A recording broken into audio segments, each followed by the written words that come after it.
देहिनस्मिन् यथा देहे कौमार यौवनं जरा तथा देहांतरम प्राप्ति धीर सत्र नमयति. This is 13th sloka. You can open it.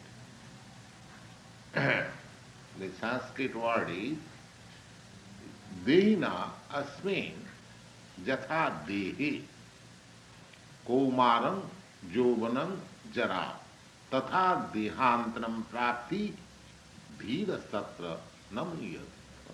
This is 13, yes. just as boyhood, youth, and old age are attributed to the soul through this body, even so it attains another body. The wise man does not get deluded about this. Yes. Now, this wise man, the word, Sanskrit word, is dhira.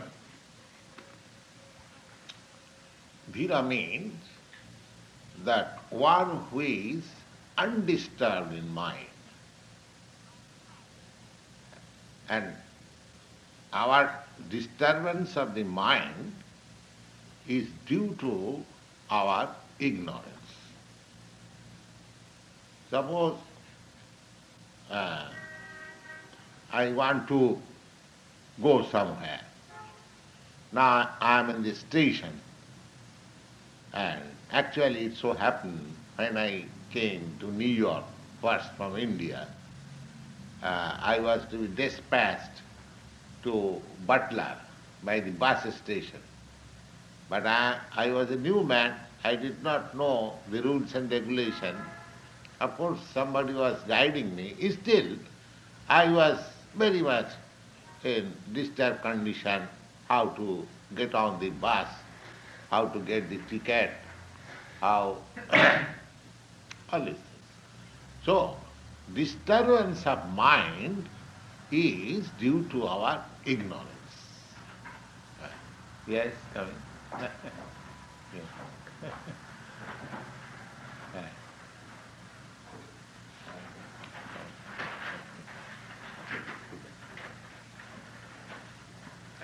So, disturbance of mind is due to our ignorance. Ah. So here, a very nice word. You can come in. All right.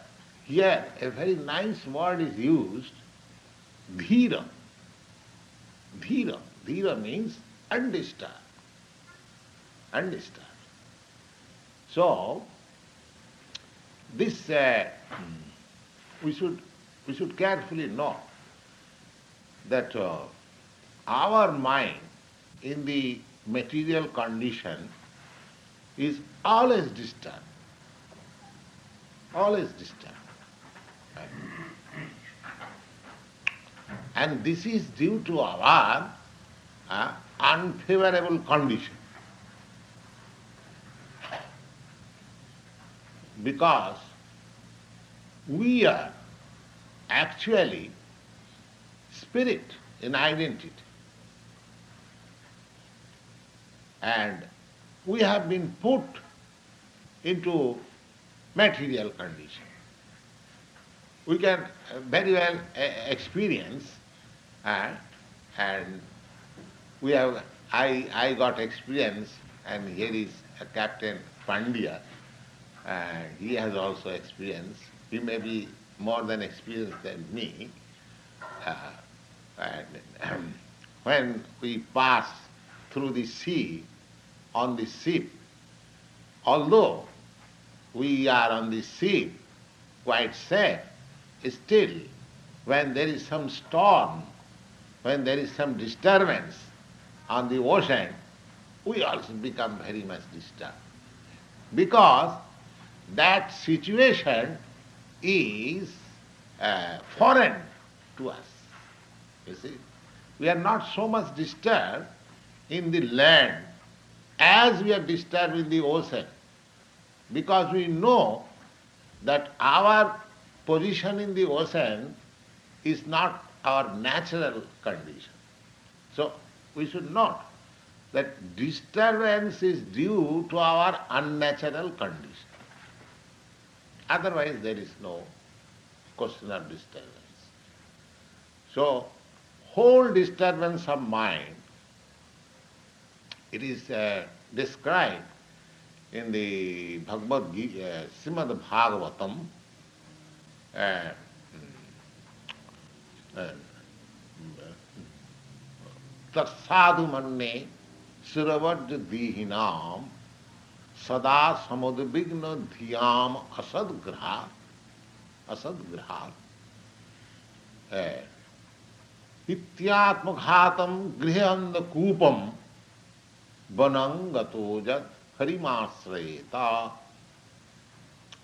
This is a verse in connection with talks between Maharaj Prahlad and his father Hiranyakasipu. His father was gross materialist, Hiranyakasipu. Hiranya means gold, and Kasipu means a soft bed. So materialists, they are concerned with gold and soft bed for enjoyment. You see? So his name was Hiranyakasipu. And the Prahlad, his son, Prahlad means Prakishtarupena Allad. Allad means pleasure. He is always full of pleasure. He has nothing to do with material, because material pleasure cannot give us pleasure. It is our mistake. But because we have no information of the spiritual pleasure, and because we are conditioned by this material body, therefore we seek pleasure through matter.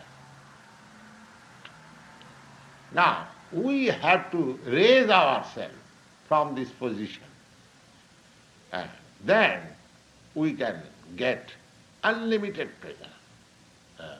We want pleasure, but we do not want such pleasure which ends. We want a non-ending pleasure. That is our heart's desire. But in material pleasure, we cannot have that pleasure. Even if you take a very good foodstuff, just delicious, still, after taking some portion of it, you will feel yourself satiated. Then that very foodstuff, you will say, no, I don't want any, because that ends. So that is not real pleasure. Real pleasure is defined ananta. Ananta means that which has no end. So that pleasure you can have only when you are spiritually realized soul. That is possible. That is possible. We are reading all these scriptures, Bhagavad Gita, Srimad Bhagavatam, and there are so many Vedic literatures that if anyone wants to have spiritual life, there is complete facility. There is complete facility.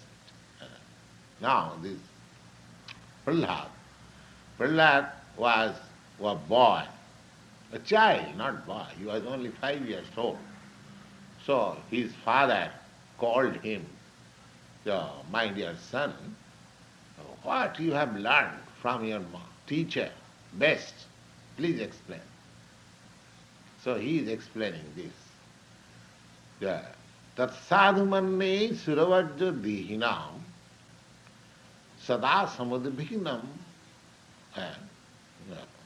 sada samudvigna dhyam asadgraha hityatma ghatam grihanda kupam vanangato jat harimasrayata. My dear father. And his father was materialist, therefore materialists are called in Sanskrit language asura. There are two kinds of human being all the time. Asura and Deva. Deva means human beings who are connected with the Supreme Lord. Their life is for realization of the Supreme Truth. They are called Deva. Just like in higher planets, there are also living beings. They are called devatas, demigods, because their magnitude of pleasure is far, far greater than ours. But because they do everything in relation with the Supreme Lord, therefore they are called devata. Devata. Devata means demigods. And asura, asura means just the opposite. They simply enjoy life for the matter of sense pleasure, that's all. So those who are interested in sense pleasure, they are called asuras. And those who are interested unending spiritual pleasure, they are called devatas. Devata and asura does not mean that asuras are very ugly and devatas are very beautiful. Ah, even the ugly man can become a devata, ah, or even a beautiful man may become a asura. That is due to his mentality. Ah, because after all, the soul is pure. Ah, when he is in unnatural condition of life, wants to enjoy simply the material senses, he becomes asura. So asura can be turned into devata. Uh, There is no hindrance. So Prahlad Maharaj, just see, the father was asura and the son was devata. So a asura's son can be devata and a devata's son can be an asura. Uh, Just like in India, nowadays there is a great movement for removing the caste system uh, because the higher caste, Brahmins, they are claiming due to their birthright higher position, and the other, they are in inconvenience.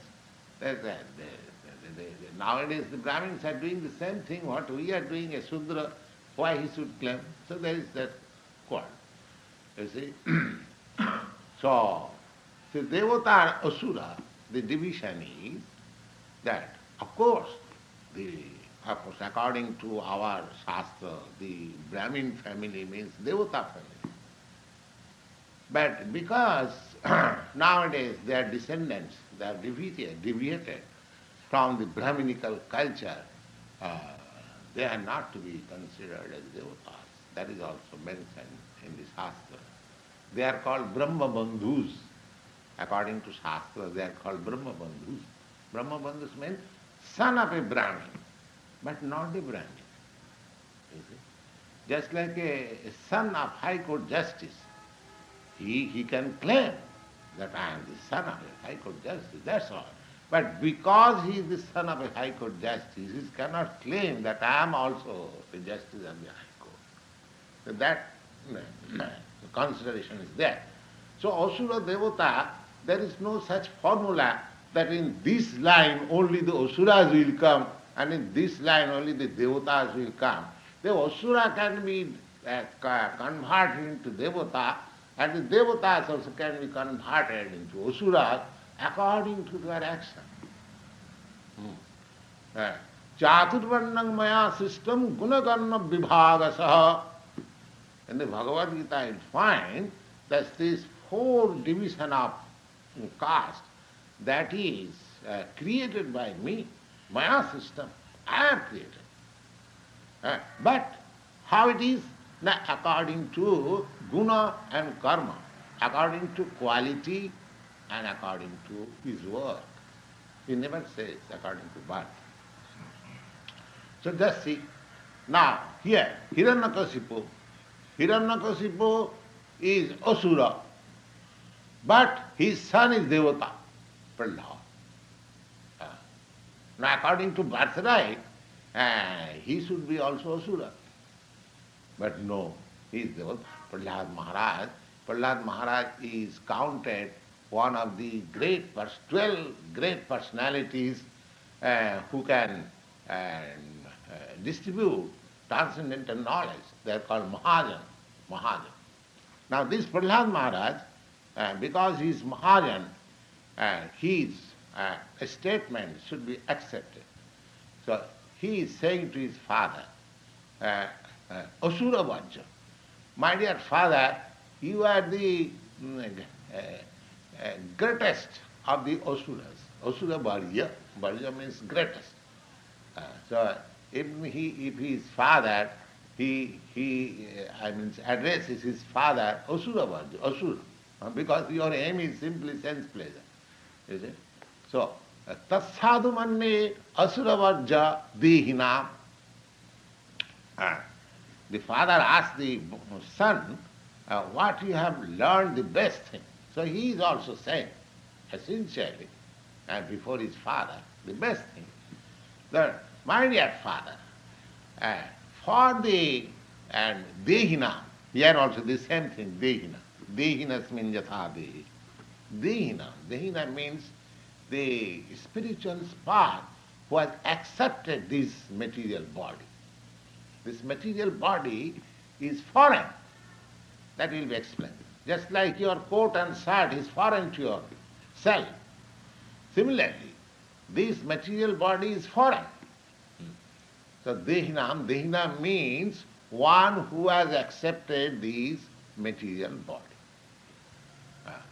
So we are accepted, when accepted means we have done something by which we have been forced to accept. Forced to accept. Just like if we are put into the prison house, the prison house has got separate dress. So when you are put into the prison house, you have to keep aside your own household dress, and you have to take that particular dress. If you say, no, I cannot accept this dress, I am a gentleman, I have got costly dress, I shall put on that. No, you must. Forced. Similarly, we living entities, we are forced to accept different kind of dress. There are 8,400,000 kinds of dresses like this body. And your body, my body, you see, now we are here, several ladies and gentlemen, but you will find that nobody's body will be similar to the other body. And God's arrangement is so nice that everyone has got his particular body according to his work. It is so nice arrangement, you see. You will find millions of persons and everyone will find different from the other. You won't find two similar persons, you see. So Dehina, because there are different kinds of mentality. Not that all our mentality is one and the same. No. Yeah. And the law of nature is so final that according to the different kinds of mentality, they have got different kinds of bodies. So Dehinasmi. So Prahlad Maharaj says that Tasadhumanni Suravarja Dehina. Dehina means of those who have accepted this material body. For them. And what is their condition? Dehina sada samudvigna dhyam. Dehina, one who has accepted this material body, his conditional life is always full of anxiety. Not that you are always in want. Even in your duty. Just like our captain is here, I have seen in this seat, he has got very serious duty. See, in the ocean, he is always consulting the chart and the latitude, longitude, which side the ship is going. And that is anxiety. Because so many lives, so many property is under his control. Any a slight mistake would play havoc. We do not know. I was asking this captain, where we are going? But I do not know. I see simply vast of water. But he has got responsibility. He knows the thing. So any responsible officer, any responsible, your President Johnson, he is also full of anxiety. Huh? I am also full of anxiety. You are also full of anxiety. Even a small bird will spy. You give a small bird some grains, he will see like this. Is there any? Somebody is coming. Somebody is killing me. So full of anxiety. This is the condition. This is the condition. So you cannot be free from the anxiety. Dehinam, Prahlad Maharaj said, Sada samadvigna dhyam, and why this anxiety? Na asadgrahat. Asadgrahat. Because he has accepted this temporary body. He is eternal. A living spirit is eternal, but he has been forced to accept this temporary body. This is my position. One should be conscious of his precarious position, that I am eternal, but I am encased in a temporary body, which will not exist. However, I may try to make it youthful by so many arrangements. But no, the science cannot give you permanent life. Oh, that is not possible. You may, however, may be proud of your scientific advancement of knowledge, but Bhagavad Gita says that four things, janma mittu jara vyadhi dukkha dosana darsanam. My dear sir, however you may make advancement in scientific knowledge, you cannot stop birth, you cannot stop death, you cannot stop old age, neither you can stop diseases. So,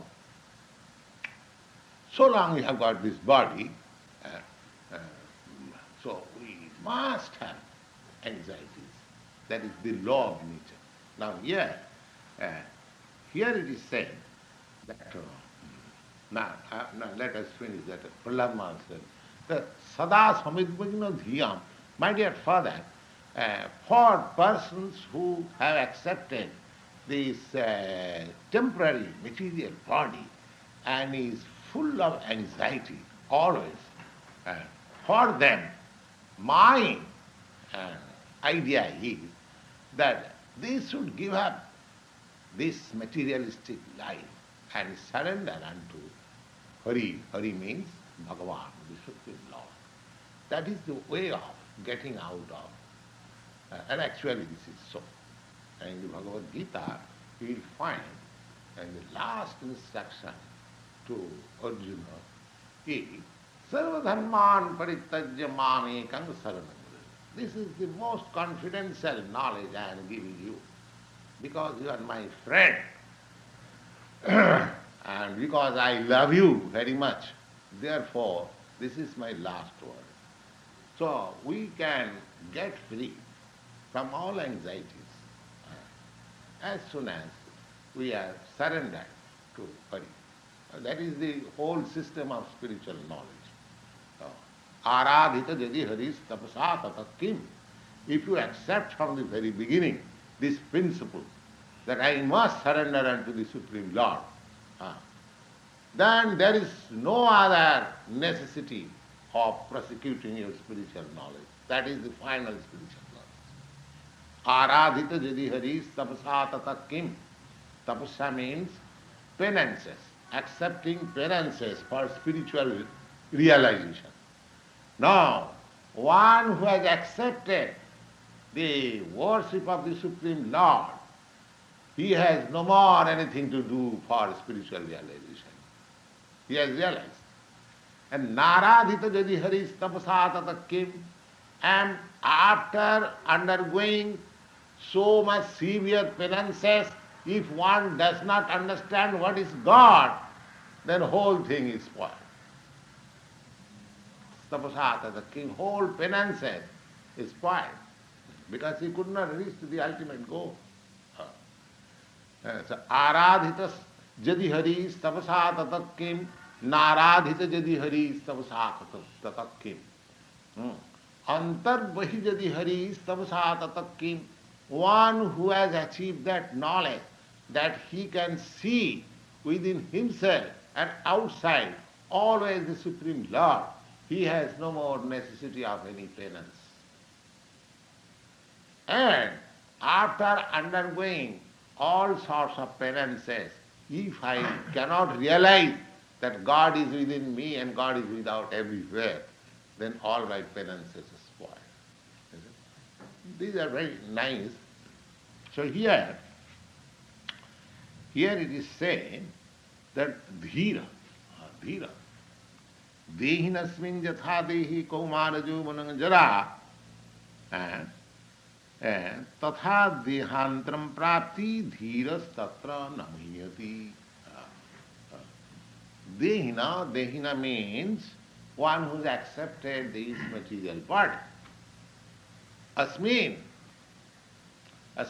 man, in this world or in this life. Jatha, as dehe means within this body. Because Dehina means one who has accepted this body, and Dehe within this body. So I am sitting within this body. Now I am not this body. Just like you are within this certain coat. Similarly, I am also within this body, this gross body and the subtle body.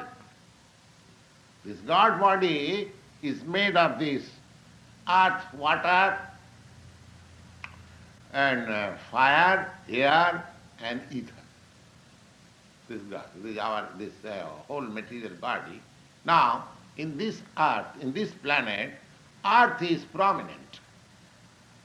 Anywhere, the body, material body is made of these 5 elements: earth, water, fire, air, and ether. These are the 5 ingredients. Just like this building, this whole building is made of earth, water, and fire. You have taken some earth and you have made bricks and burnt into the fire, and after mixing the earth with water, you make a shape of brick, and then you put into the fire, and then when it is strong enough, then you set it. That's like a big building. So it is nothing but a display of earth, water, and fire. Simply. That's all. Similarly, our body is also made in that way. Earth, water, fire, air, and ether. Air is passing, we are breathing, you know, that air is always there. This outer skin is earth, and there is heat in the stomach. Without heat, you cannot digest anything, you see. As soon as the heat is diminished, your digesting power becomes bad. There are so many things. This is arrangement. Now, in this planet, we have got this body, which is where earth is very prominent. Similarly, in other planets, somewhere water is very prominent, somewhere fire is very prominent. In the sun planet, the body is there. There are also living entities. But their body is so made that it is fiery. They can exist in the fire. They can exist in the fire. Similarly, Varuna Loka, in the Venus, all these planets, they have got different types of body. Just like here you can experience that in the water, the aquatics, they have got a different type of body. For years and years together, there are aquatic animals, they are within the water, they are very comfortable. But the moment you drag it to the land, it dies. Similarly, you are very comfortable on the land, but the moment you are put into the water, you die. Because your bodily construction is different. Its body is the bodily construction different.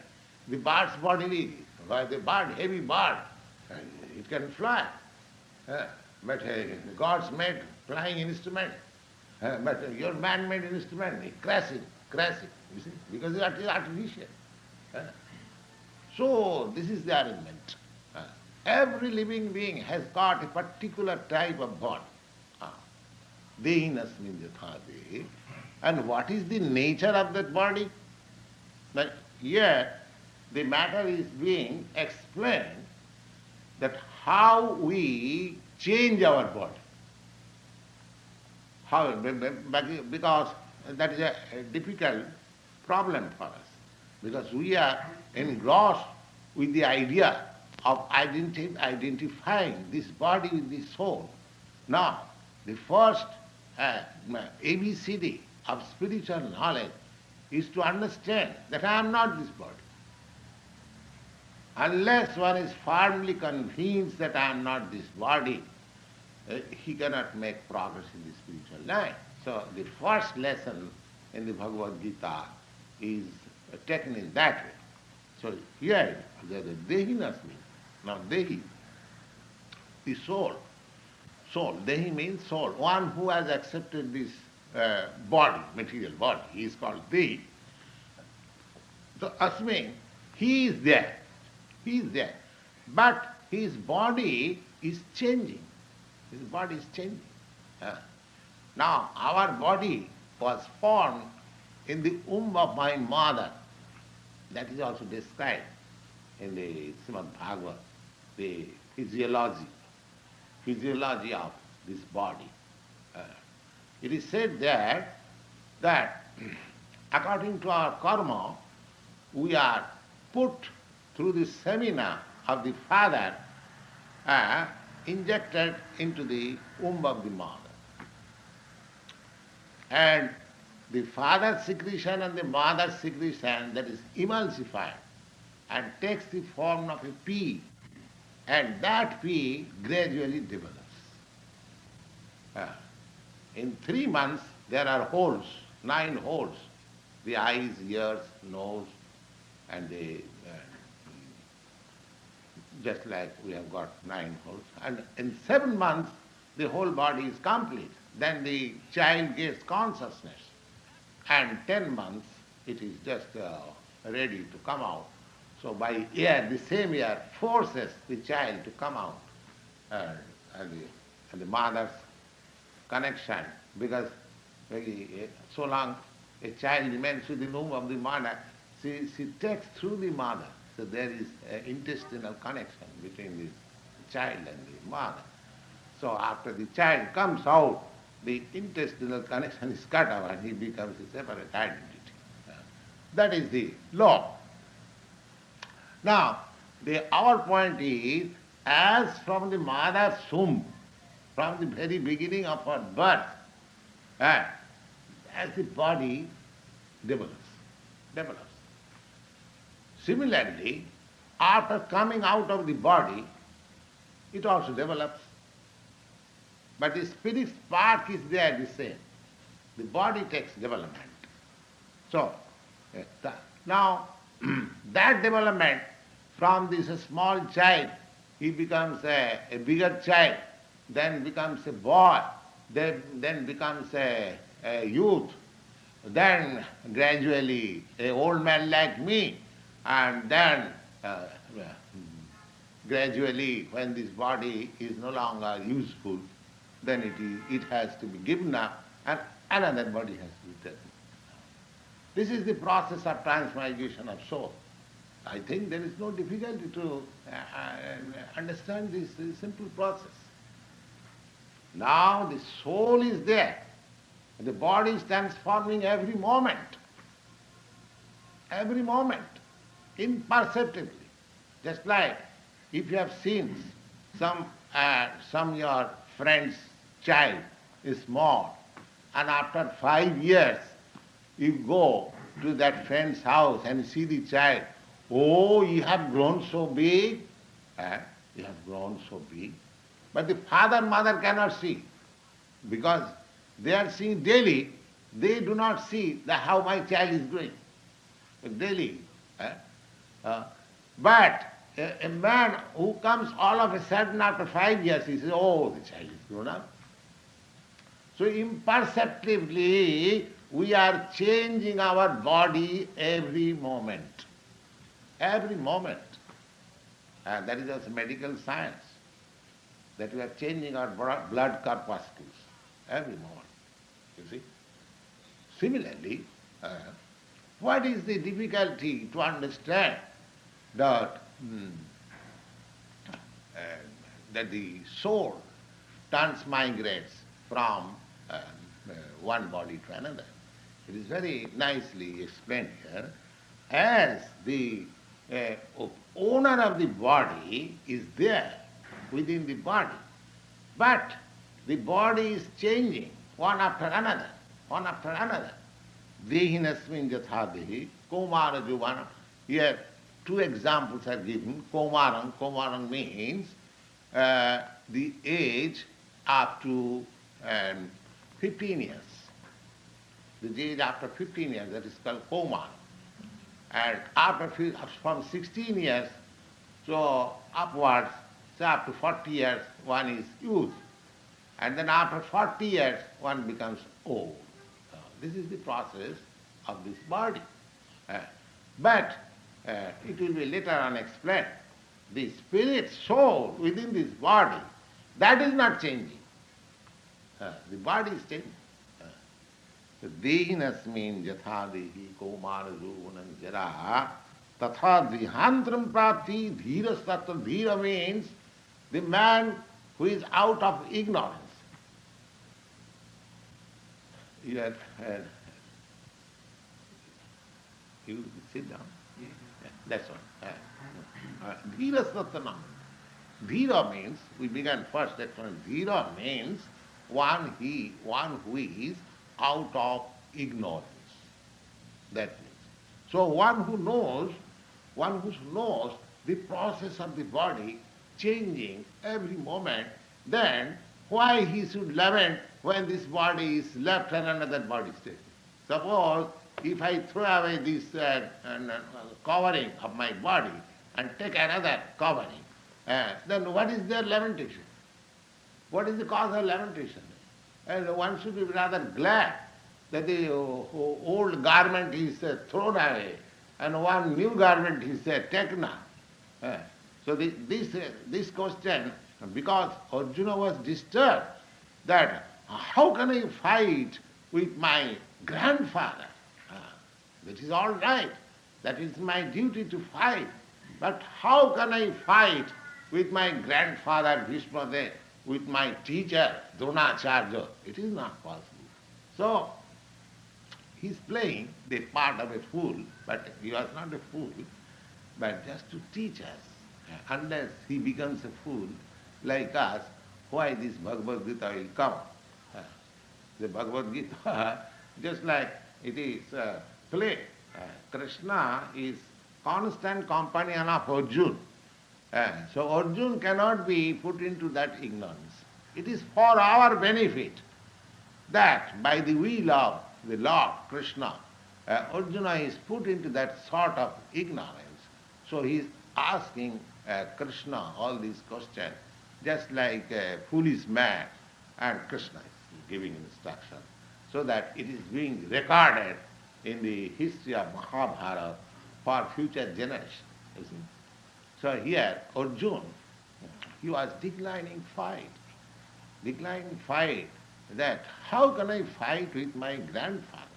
You see, he is respectable, he has brought me up since my father's death, and he is my teacher, Dronacharya. He has taught me this military art. Whatever I am warrior, my expertness is due to him. And do you think, Krishna, I shall kill them? No, I can fight with them, I can kill them, but it is not my duty. So Arjuna says like that. But Krishna says, no, you must be dutiful. Never mind who is that, your grandfather or your teacher. No. When there is fight, you are a Kshatriya. A Kshatriya should not be, uh, has no other consideration in the fight. He must fight. Uh, so here is the thing, you see, that Krishna does not say that you become a non-violent. No, never says that. When there is question of fighting for right cause, you must fight. There is no question of becoming non-violent. You see. Now he is saying that don't be aggrieved, and even your grandfather Bhishma Dev dies, even your Dronacharya, it will be good for them because they are now old enough. And as soon as they are dead, they get a new body. So you should not be discouraged. Then one thing is that we mean to say that therefore a man should be killed.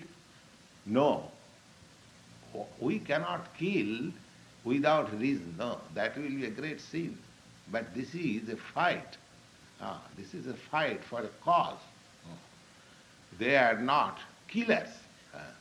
It is said that a Kshatriya who lays down his life in the battlefield, he at once rises up to the higher planets. You see. Because for right cause, if one lays down his life, just like so many people, they lay down their life for the cause of the country. Do you mean to say they are sinful or they are going to hell? No, no. Those who are laying down for the good cause, their life, their next life is very brilliant. But if you commit suicide without any reason and written or without any cause, then you will be sinful. You will be sinful. These are, of course, we get knowledge from this. So, dehinasmin jatha dehi kaumanajovanang jada tatha dehantram prapti dhirastatta.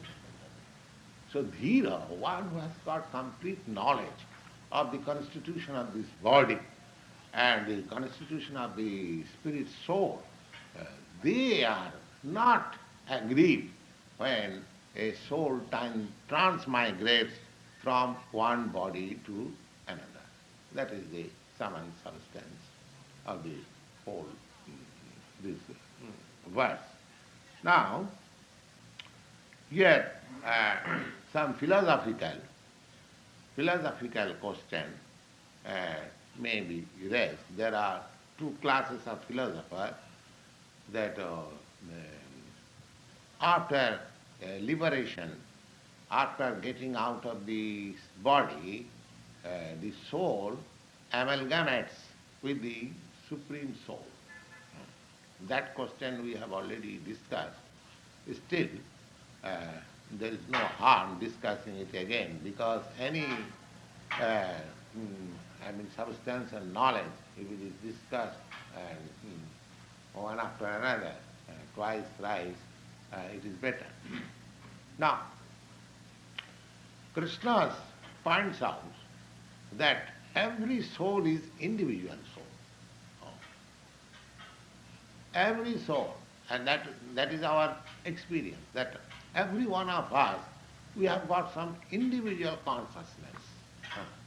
Not that my consciousness is just equal to your consciousness. I do not know what is going on. So, we are all individual souls. But according to Mayavadi philosophers, they say, just like the sky, the ether is everywhere, within your body and within mine and within everyone, that the ether has taken a form due to this particular body, but when the body is vanquished, the ether amalgamates with the greater ether. This is called Ghatakas Patakas. Ghatakas Patakas means that Akas is here. Now, Akas means ether. Ether is here. Now, that ether, now this body. Now, this body, there is also ether. Now, as soon as this body is destroyed, it is burned or it is in another way destroyed, that this ether within my body becomes amalgamated with the greater ether. So, this sort of assertion is not accepted in the Bhagavad Gita. Because the first reason is that ether is a material thing. Ether is a material thing. And the soul is spirit. We'll have in the later slokas that soul cannot be cut. Soul cannot be cut into pieces. And the spirit cannot be achidhyam adajayam. We'll get those slokas. Soul is never can be cut into pieces. You see, just like here is a paper, I can tear this paper into pieces, but it is not possible for the soul. Then it loses its eternity or its stability. You see, so we cannot compare ether with soul because they are two different subject matter. You see, analogy. Now, those who are present here, those who have knowledge of logic, analogy is possible when the two things are, when there are greatest number of similarities of two things, then there can be analogy. Otherwise, there is no question of analogy. Just like if I say, oh, this lady's face is just like moon. Now, there must be some similarity in this face and the moon.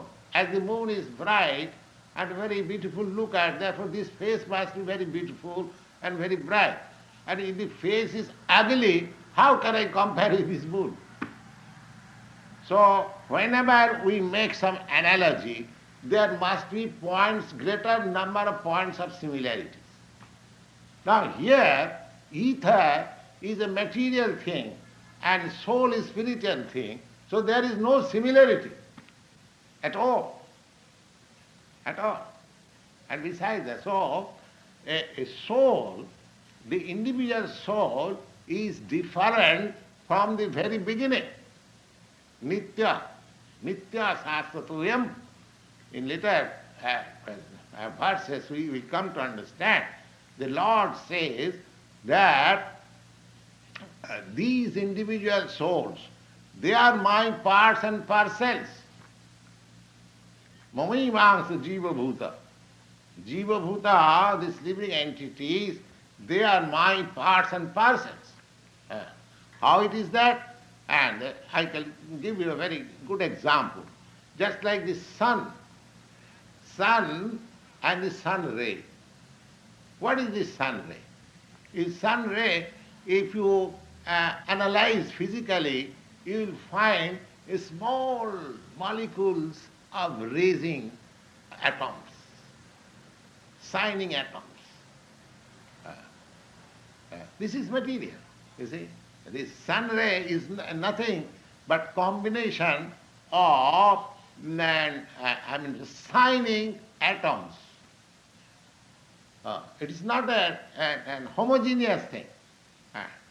Anything you take, you are artist, you take a point, any color, any photograph, if you analyze it with a microscope or magnifying glass, you'll find so many spots, is it not?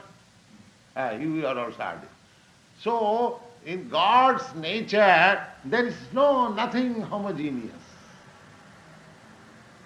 There is nothing homogeneous. All molecules, atoms, particles, uh, even in the matter. So similarly, we living entities, we are also spiritual atoms.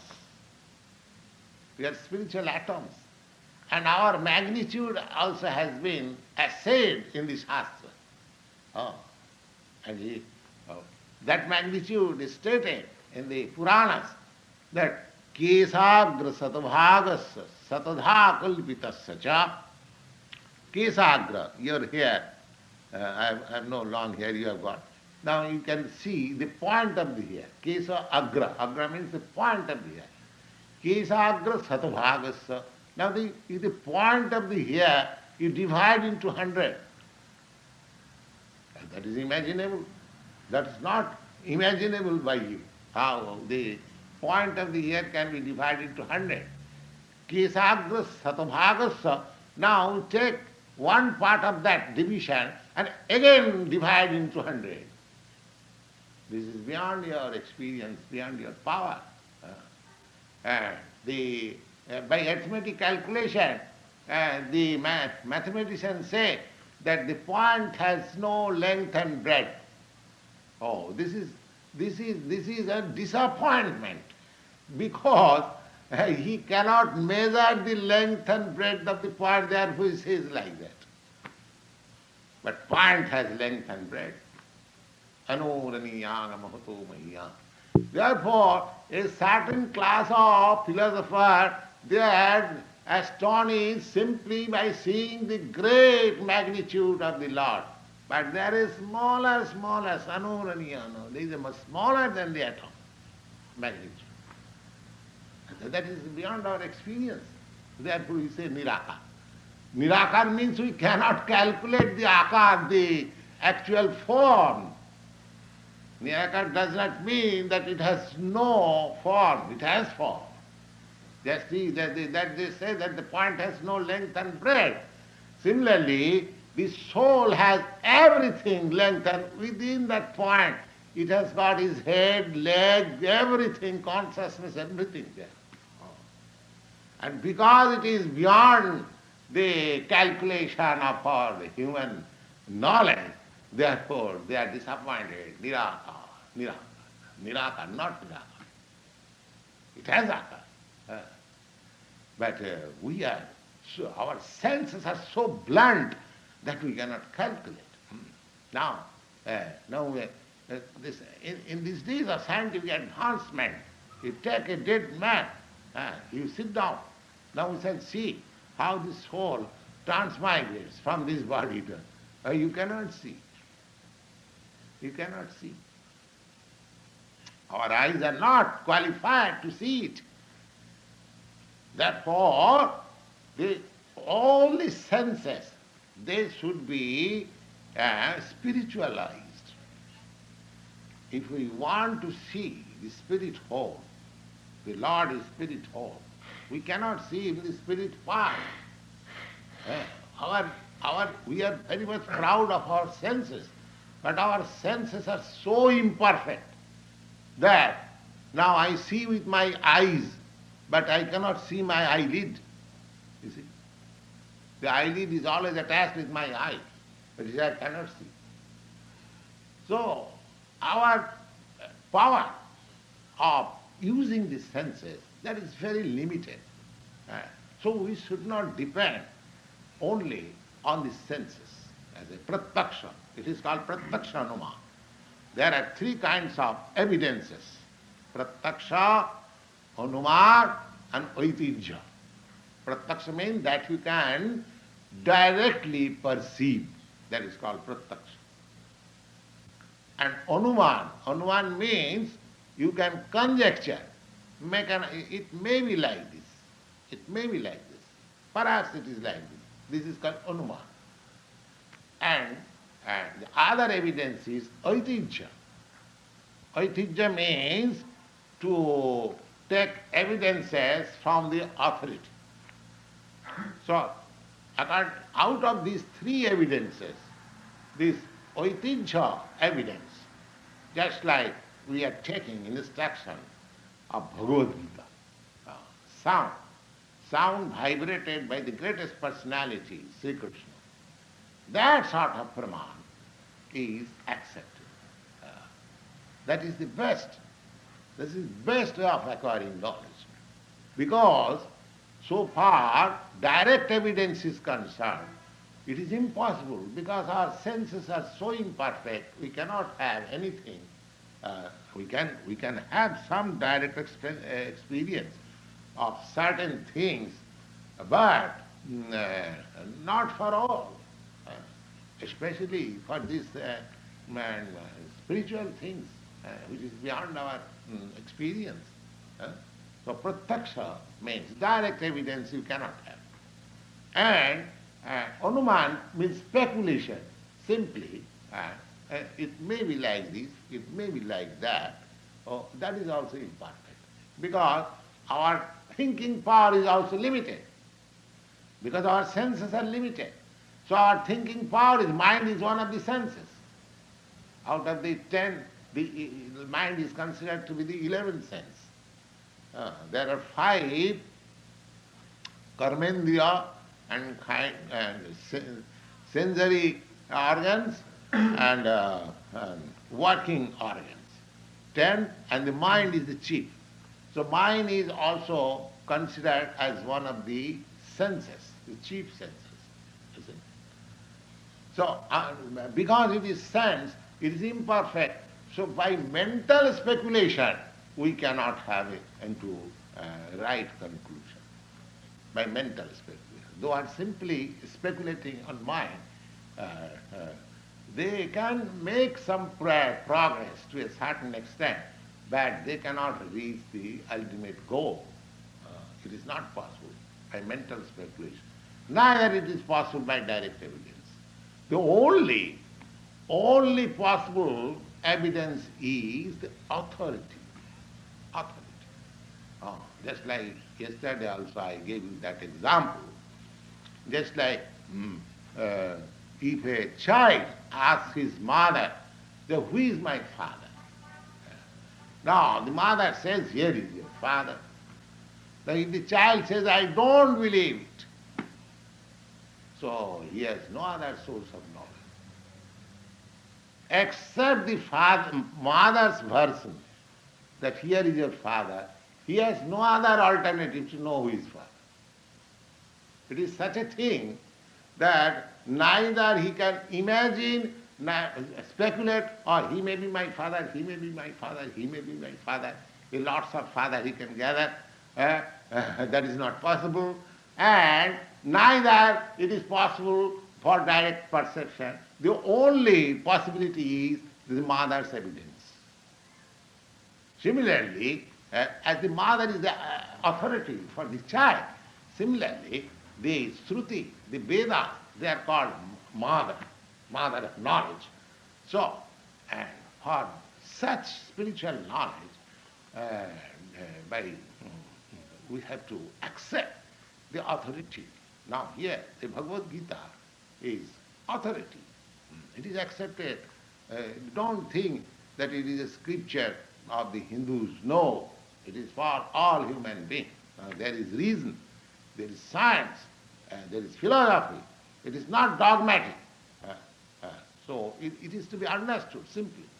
So, and not only that, actually it is accepted by all countries, not only in your country, but in other countries also. Bhagavad Gita is accepted as one of the greatest book of authority. So this is the process. You should know it, that the spirit soul, as it is stated in the Bhagavad Gita, dehinasmin yatha dehi kaumana jovana jara tatha dehantram prapti dhirastatsanam yati. As the soul is within the body, and the body is changing every moment, similarly, the last stage of change is called death. Death is nothing but the final change of this present body. That's all. And our death condition is for 7 months only. As soon as I leave this body, at once I am injected into others' mother's body according to my karma. I may be injected to a queen's womb, I may be injected to a dog's mother womb. You see, that is due to my karma. You see, the father is present there. The dog father is present there, the king father is present there, the Devata father is present there. There is no scarcity of father. But it will depend on my karma, which kind of father I shall take shelter. You see? Uh, so these things have to be accepted from the authoritative scriptures like Srimad Bhagavad Gita and Srimad Bhagavad, and then um, it will be possible for us to understand the things as they are. And there is no question of sectarianism, and there is no question of thisism or thatism. It is a question of pure knowledge.